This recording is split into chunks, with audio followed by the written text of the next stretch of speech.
மதுரை மாவட்டம் ஒத்தக்கடை பகுதியில் கஞ்சா போதையில் இருந்த இளைஞர்கள் வீடுகளின் முன்பாக நிறுத்தி வைக்கப்பட்டிருந்த 8 பைக்குகள், கார், ஆட்டோவை அடித்து நொறுக்கி சேதப்படுத்தினர். தட்டி கேட்ட தூய்மை பணியாளரின் வாகனத்தை தீயிட்டு கொளுத்தியுள்ளனர். அந்த காட்சிகளை முதலில் பார்க்கலாம்.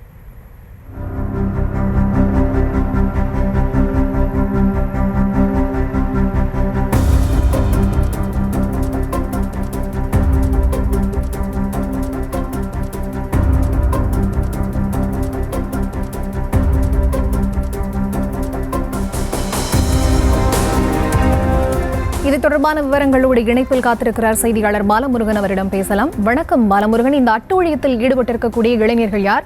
சிசிடிவி காட்சிகளின் அடிப்படையில் அவர்கள் மீது நடவடிக்கை எதுவும் எடுக்கப்பட்டிருக்கிறதா?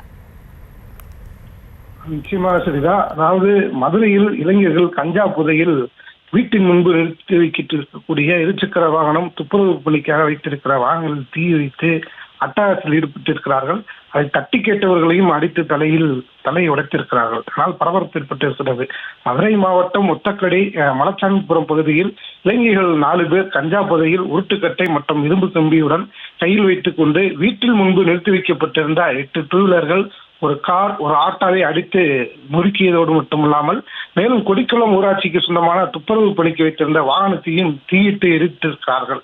ஆனால் அப்பகுதியில் உள்ள வீடுகளில் கதவுகளையும் அடித்து நொறுக்கியதால் துப்புரவு பணியாளர் அந்தோணி ராஜ் மற்றும் பெயிண்டர் விடுதலை வீரன் இருவரும் ஏன் வீட்டு முன்பு நிறுத்தி வைத்திருந்த வாகனங்களை இப்படி அடித்து நொறுக்கிறீர்கள் என்று தட்டி கேட்டதற்கு அந்த இளைஞர்கள் இருவரையும் தலையில் அடித்து காயப்படுத்தி அட்டகாசத்தில் ஈடுபடுத்தியிருக்கிறார்கள். உடனே அக்கம் பக்கத்தினர் ஒன்று கூறியவும் இளைஞர்கள் அங்கிருந்து தப்பி ஓடிவிட்டார்கள்.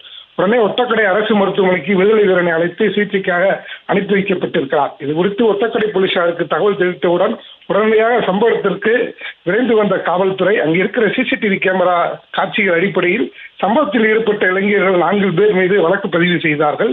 இது ஒத்தக்கடை பகுதியை சேர்ந்த முகமது கனி மற்றும் முனிஷ் ஆகியோரை கைது செய்து சிறையில் அடைத்தார்கள்.